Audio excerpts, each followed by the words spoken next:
नमस्कार दोस्तों, born to be remembered के एक और नए एपिसोड में मैं बबीता जैन आप सभी का तहे दिल से स्वागत करती हूँ। वैसे पता है आपको, आज एक बहुत ही खास दिन है और ये दिन देश की उस बड़ी आबादी के नाम है जिन्हें हम अन्नदाता कहते हैं। नहीं समझे? अरे मैं उन लोगों की बात कर रही हूँ जो दिन रात अपना खून पसीना एक करके इस धरती पर भोजन के रूप में हमारे जीवन के लिए अन्न का बीज बोते हैं। जी हाँ दोस्तों, मैं किसानों की बात कर रही हूँ। आज यानी 23 दिसंबर को हम सब किसान दिवस के रूप में मनाते हैं। ये दिन हमें याद दिलाता है समाज के उस महकमे की जो इतिहास में भले ही अपेक्षित रहा हो, लेकिन आज उनका स्थान समाज में सबसे ऊपर लिया जाता है। ये इन्हीं किसानों की मेहनत का नतीजा है कि वर्तमान में हमारा देश खाद्यान्न आपूर्ति में आत्मनिर्भरता की ओर तेजी से आगे बढ़ रहा है। वैसे भी भारत को गांवों का ही तो देश कहा जाता है। ऐसे में अगर हम इस क्षेत्र में आगे नहीं होंगे तो ये हमारे लिए गौरवपूर्ण बात नहीं होगी। आज भी देश की करीब आधी आबादी गांवों में रहती है और उनकी आजीविका का साधन कृषि ही है।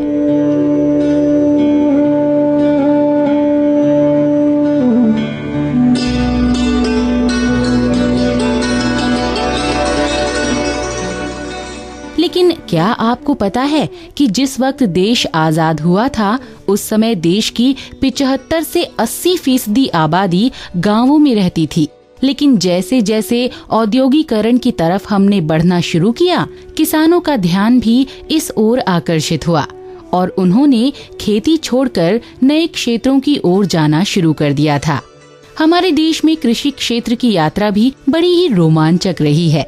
हरित क्रांति ने इस क्षेत्र में कई बड़े बदलाव किए। इसकी मदद से हमारा खाद्यान्न उत्पादन बढ़ा और साथ ही कृषि से प्राप्त होने वाली आय भी। किसानों की सोच में बदलाव तो आया, लेकिन ये सारे परिवर्तन यूं ही नहीं हुए।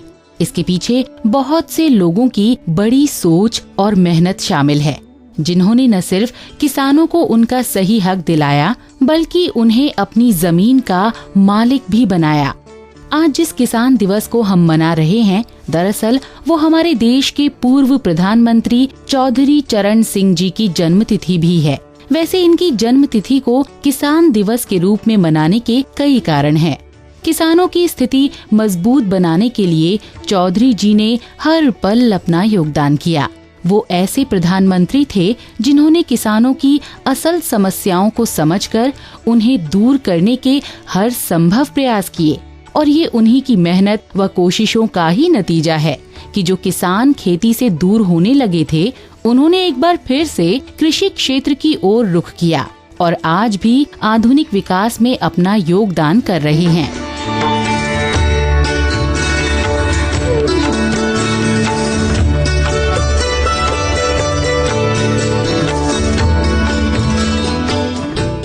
चौधरी चरण सिंह जी सही मायनों में धरती के लाल थे। सादा जीवन और उच्च विचार से अपने जीवन पथ पर आगे बढ़ने वाले इस शख्स का जन्म आज ही के दिन वर्ष 1902 में मेरठ के एक छोटे से गांव नूरपुर में हुआ था। ये जाट परिवार से ताल्लुक रखते थे और इनका पूरा परिवार बहुत ही गरीबी में अपनी गुजर बसर करता था। बहुत ही कम लोग ये जानते हैं कि इतनी गरीबी में जीने वाले चौधरी साहब शुरुआत से ही पढ़ने लिखने में अव्वल थे। वर्ष 1925 यानी कि 1925 में चौधरी चरण सिंह जी ने आर्ट्स में अपनी मास्टर्स पूरी की और फिर 1926 में लॉ की डिग्री प्राप्त की। उस दौर में पूरे देश में स्वतंत्रता संग्राम छिड़ा हुआ था। वंदे मातरम, वंदे मातरम, वंदे मातरम, वंदे मातरम, वंदे मातरम, वंदे मातरम, वंदे मातरम, वंदे मातरम, वंदे मातरम, वंदे मातरम।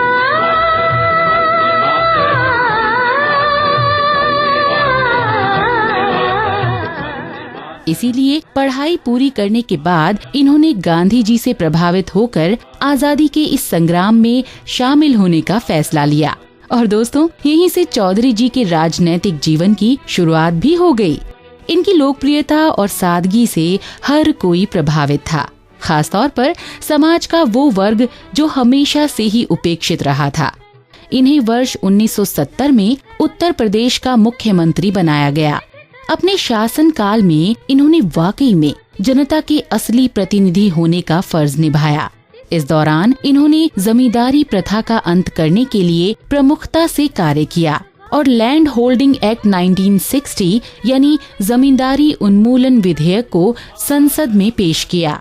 वो जानते थे कि बाकी विकास कार्यों के साथ साथ किसानों का विकास भी जरूरी है, क्योंकि इसके बिना देश को भुखमरी से आजाद नहीं कराया जा सकता है। जब तक लोगों के पेट खाली होंगे, वो देश की प्रगति में योगदान नहीं कर सकेंगे। इसीलिए उन्होंने जमींदारी प्रथा का विरोध किया और जमींदारी उन्मूलन कानून को पारित कराने में भी अपनी एक अहम भूमिका अदा की। उनके प्रयासों से ही उत्तर प्रदेश और पंजाब दोनों ही राज्यों ने धरती पर एक बार फिर से लहलहाते खेतों का सपना सच किया और पूरे देश को किसान की ताकत का एहसास कराया।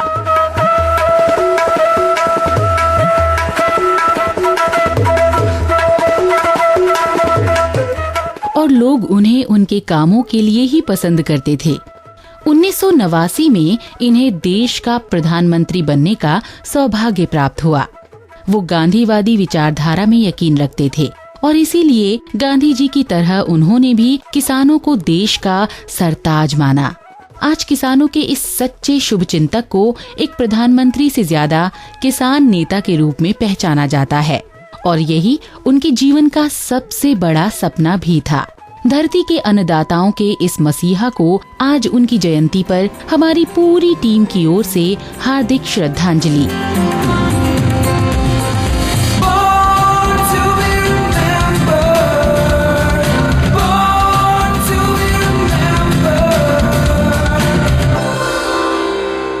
दोस्तों, क्रांति किसी भी क्षेत्र में लाई गई हो, उससे परिवर्तन होना निश्चित होता है। तरीका कोई भी हो, हर स्थिति में लोगों के कार्य हमारे समाज को बेहतर बनाने की दिशा पर ही निर्भर होते हैं। वैसे शब्दों की ताकत को आज तक कोई भी नजरअंदाज नहीं कर सका है। इस ताकत ने बहुत से लोगों को स्थापित करने में मदद की है, तो बहुतों को उनकी जड़ से उखाड़ फेंकने में भी। आज एक ऐसे ही शख्स का जन्मदिन है जिन्होंने हमेशा बेखौफ होकर लिखा, फिर चाहे उसके लिए उन्हें कैसी भी तकलीफ सहनी पड़ी हो। आजादी के दौर में हर किसी ने अपने अपने स्तर पर योगदान दिया और इन्हीं में से एक नाम है राम वृक्ष बेनीपुरी जी का, जिन्हें भारत के प्रसिद्ध उपन्यासकार, कहानीकार, निबंधकार और नाटककार के रूप में पहचाना जाता है। बेनी जी एक महान विचारक, चिंतक, मनन करने वाले क्रांतिकारी, साहित्यकार, पत्रकार और संपादक के रूप में भी सदैव याद किए जाते हैं।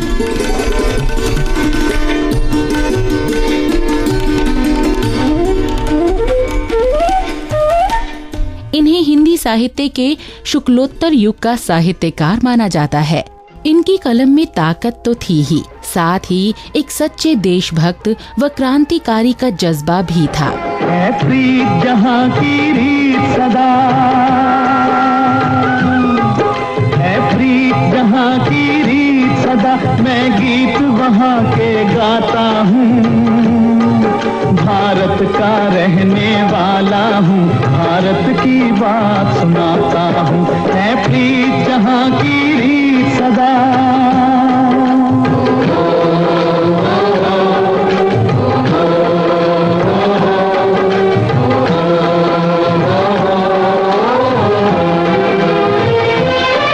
काले गोरे का भेद नहीं, हर दिल से हमारा नाता है।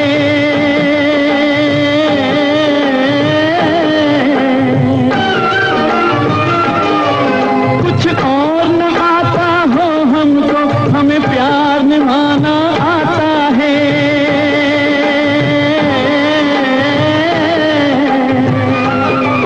जिसे मान चुकी सारी दुनिया हो, जिसे मान चुकी सारी दुनिया, मैं बात वही दोहराता हूँ। भारत का रहने वाला हूँ, भारत की बात सुनाता हूँ। है प्रीत जहाँ की रीत सदा। भारतीय स्वाधीनता संग्राम के दौरान इन्होंने अपने जीवन के 8 वर्ष जेल में बिताए, लेकिन किसी भी जगह इनके लेखन कार्यों में परिवर्तन नहीं आया। रामवृक्ष बेनीपुरी जी का जन्म आज ही के दिन 1899 यानी 1899 में बिहार के मुजफ्फरपुर जिले के बेनीपुर नामक गांव में हुआ था। इनकी आरंभिक शिक्षा गांव के प्राथमिक स्कूल से ही हुई और फिर आगे की पढ़ाई के लिए इन्होंने मुजफ्फरपुर के कॉलेज में दाखिला ले लिया। इस वक्त देश में महात्मा गांधी ने रॉलेट एक्ट के विरोध में असहयोग आंदोलन की शुरुआत की थी। ऐसे में उग्र विचारों वाले बेनी जी भला कहाँ रुकने वाले थे। ये कॉलेज छोड़कर स्वतंत्रता संग्राम में शामिल हो गए। वैसे बेनी जी जयप्रकाश नारायण द्वारा शुरू किए गए समाजवादी आंदोलन से भी काफी करीब से जुड़े थे। इसी वजह से भारत छोड़ो आंदोलन के समय हजारीबाग जेल से भागने में इनकी मदद खुद जयप्रकाश जी ने ही की थी। राष्ट्रीय भावना से भरे होने के कारण ताउम्र इन्होंने कभी चैन की सांस नहीं ली।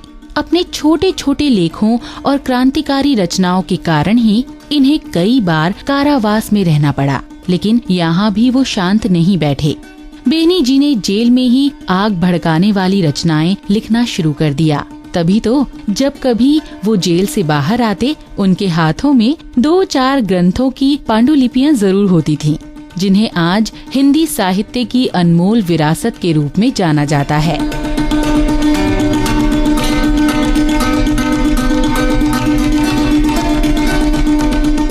बेनी जी की रचनाओं के बारे में तो दोस्तों यहाँ तक कहा जाता है कि इन्होंने अपनी ज्यादातर रचनाएं जेल में ही लिखी हैं।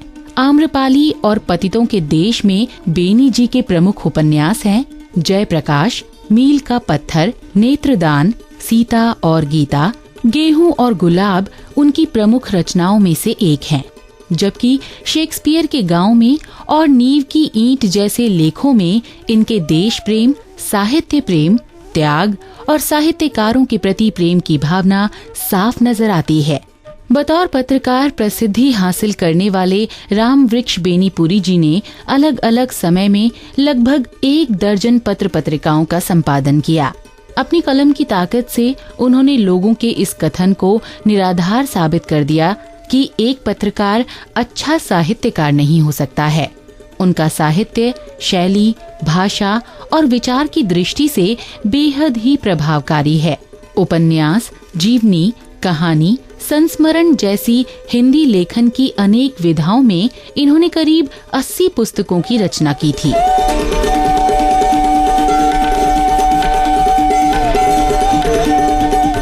जिनमें से माटी की मूर्तें व जीवंत रेखा चित्रों को आज भी याद किया जाता है। 1957 यानी 1957 में बेनी जी को बिहार विधानसभा का सदस्य चुना गया था।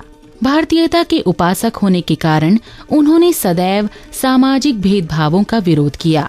प्रसिद्ध कवि रामधारी सिंह दिनकर जी ने कहा था कि रामवृक्ष बेनीपुरी जी केवल एक साहित्यकार ही नहीं थे, उनके भीतर वो आग थी जो कलम से निकलकर खुद ही साहित्य बन जाती थी। 1999 यानी 1999 में भारतीय डाक ने रामवृक्ष बेनीपुरी जी के सम्मान में डाक टिकटों का एक संग्रह जारी किया था। ये संग्रह भारतीय संघ के हिंदी को राष्ट्रभाषा के रूप में अपनाने के 50 वर्ष पूरे होने के मौके पर जारी किया गया था।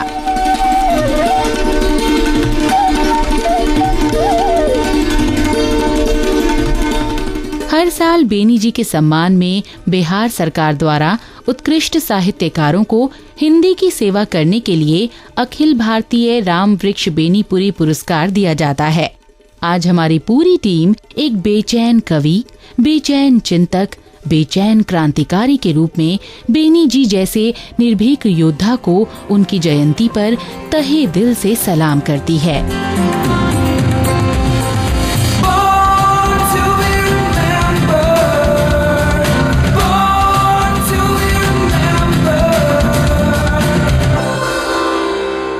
और दोस्तों, अब बातें देश के एक ऐसे खिलाड़ी की जिसने खेल को हमेशा अपने देश के लिए खेला और कई नए मुकाम हासिल करने में मदद भी की। दरअसल आज हम बात कर रहे हैं वर्ष 1969 यानी 1969 में अर्जुन अवार्ड से सम्मानित देश के महान फुटबॉल खिलाड़ी इंदर सिंह की, जिनकी गति और मैदान पर मजबूत पकड़ के कारण ही उन्हें बेहतरीन स्ट्राइकर्स में शुमार किया जाता है। 23 दिसंबर 1942 में पंजाब के पगवारा में जन्मे इंदर सिंह ने बचपन से ही फुटबॉल के खेल में रुचि लेना शुरू कर दिया था। स्कूल खत्म होने के बाद भी वो घंटों अभ्यास किया करते थे और कभी कभी तो अंधेरे में भी उनका अभ्यास जारी रहता था। इंदर जी की यही लगन उनके काम आई और उन्होंने फुटबॉल के खेल से बंगाल जैसे राज्यों का प्रतिनिधित्व खत्म किया। इन्होंने कई दशकों तक राष्ट्रीय स्तर पर खेला और अपनी पहचान नामी गिरामी खिलाड़ियों के बीच में बना पाने में सफल रहे। कुछ पाने की हो आस आस, कोई अरमा हो जो खास खास आशाएं, हर कोशिश में हो बार बार करे दरियाओं को आर पार आशाएं, तूफानों को चीर के मंजिलों को छीन ले, आशाएं ले दिल की, उम्मीदें हंसे दिल की, अब मुश्किल नहीं कुछ भी, नहीं कुछ भी, आशाएं ले दिल की, उम्मीदें हंसे दिल की, अब मुश्किल नहीं कुछ भी, नहीं कुछ भी।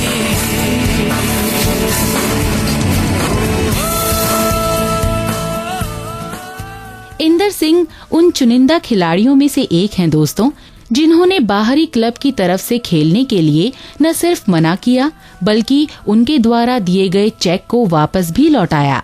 पंजाब का नाम रोशन करने वाले इंदर के जीवन में सिद्धांतों से बढ़कर कुछ भी नहीं है और ये बात उन्होंने कई मौकों पर साबित भी की है। 1960 और 1961 में इंदर सिंह को उनके राज्य की तरफ से ऑल इंडिया स्कूल गेम्स के लिए चुना गया, जहां उन्होंने अपने खेल से एक टॉप स्कोरर के साथ साथ बेस्ट प्लेयर का खिताब भी हासिल किया। उनके इस प्रदर्शन से प्रभावित होकर उन्हें लीडर्स क्लब में बतौर गेस्ट प्लेयर शामिल किया गया। 1951 यानी 1951 में पंजाब को AIFF से आधिकारिक मान्यता मिली थी, जिसके बाद यहाँ एक व्यवस्थित फुटबॉल गेम को शुरू करने में 1 दशक से भी ज्यादा समय लग गया था। लाला द्वारका दास द्वारा शुरू किया गया लीडर्स क्लब उस वक्त काफी बेहतर माना जाता था, जबकि उसके पास बाद के अस्तित्व में आए JCT पंजाब पुलिस या BSF जितने बड़े अवार्ड्स या ट्रॉफी नहीं थे। इन सब के बावजूद 60 के दशक में ये क्लब उत्तर भारत में सबसे बेहतरीन माना जाता था।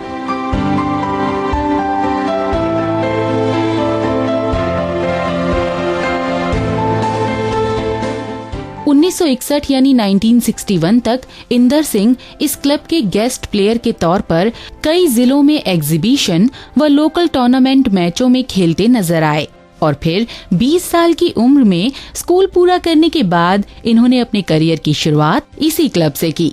इस दौरान इन्हें पहली बड़ी जीत मिली 1962 में। इस वक्त वो DCM ट्रॉफी के मैच में भाग ले रहे थे।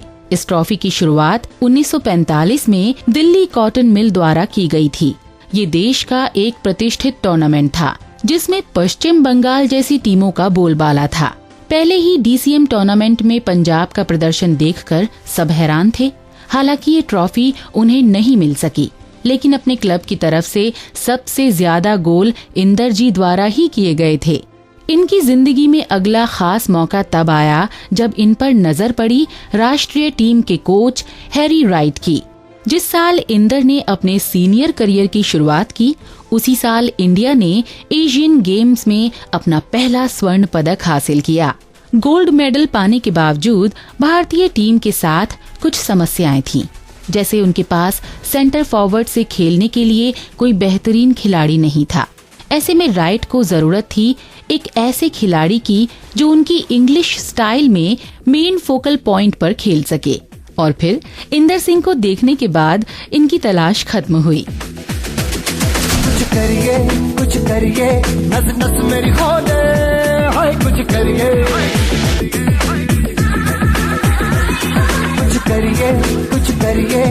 बस बड़ा बोले, अब कुछ करिए। ओ कोई तो चल सिद्ध फड़िए, तू बेतरिए या मरिए, हाय कोई तो चल सिद्ध फड़िए, तू बेतरिए या मरिए। चक दे इंडिया, चक दे इंडिया, चक दे। 1964 यानी 1964 में इंदर सिंह ने देश के पहले एशियन कप में भाग लिया। साउथ कोरिया में खेले जा रहे पहले ही मैच के दौरान खिलाड़ियों को पंडित नेहरू की मृत्यु की सूचना मिली, लेकिन सभी ने खुद को संभालते हुए गेम्स में बेहतरीन प्रदर्शन किया। DCM ट्रॉफी की तरह ही इंदर ने यहाँ भी टॉप स्कोरर का खिताब हासिल किया। इसके बाद एशियन गेम्स में जगह बनाने में देश को 20 सालों से भी ज्यादा का समय लग गया था। मिड 1960s में अपनी गजब की गोल स्कोर करने की क्षमता के कारण इंदर सिंह ने देश को चुन्नी गोस्वामी, PK बनर्जी और तुलसीदास बलराम की तिगड़ी की जगह एक नया चेहरा दिया। उनके समय के बेस्ट डिफेंडर सुधीर करमाकर ने वर्ष 2001 में खेल मैगजीन में इंदर सिंह की स्ट्रेंथ और वीकनेस पर बेस्ड एक आर्टिकल लिखा था, जिसमें उन्होंने कहा था कि मैंने IFA के पहले कभी इंदर का सामना नहीं किया था, लेकिन इस मैच के कुछ ही मिनटों में मैंने उनकी क्षमता को पहचान लिया। वो बहुत सक्षम स्ट्राइकर तो नहीं है, लेकिन हाँ, मैदान पर उनकी गति और लय वाकई अद्वितीय है। इंदर जी ने 1969, 1973 और 75 में भारतीय फुटबॉल टीम का प्रतिनिधित्व भी किया। 1957 का मर्डेका कप उनके बेहतरीन अंतर्राष्ट्रीय प्रदर्शनों में से एक रहा।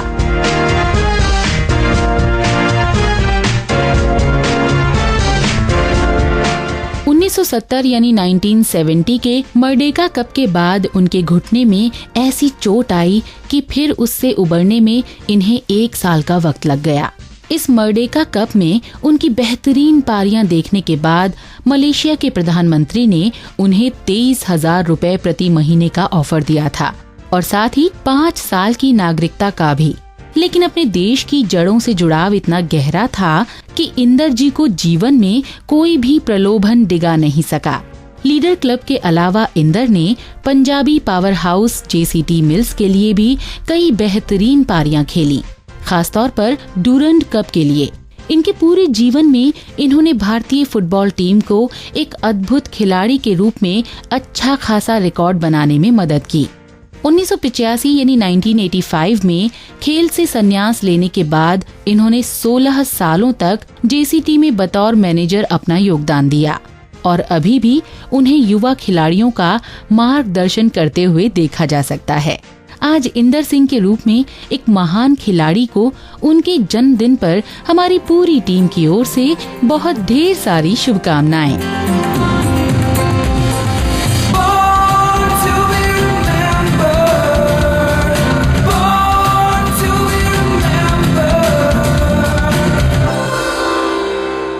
आशा करते हैं दोस्तों आज का एपिसोड भी आपको बहुत पसंद आया होगा। और अब अपनी दोस्त बबीता को दीजिए इजाजत। नमस्कार। मैं बनना चाहूँ जैसा पर शायद सपनों में, मैं उड़ना चाहूँ जैसा पर शायद सपनों में।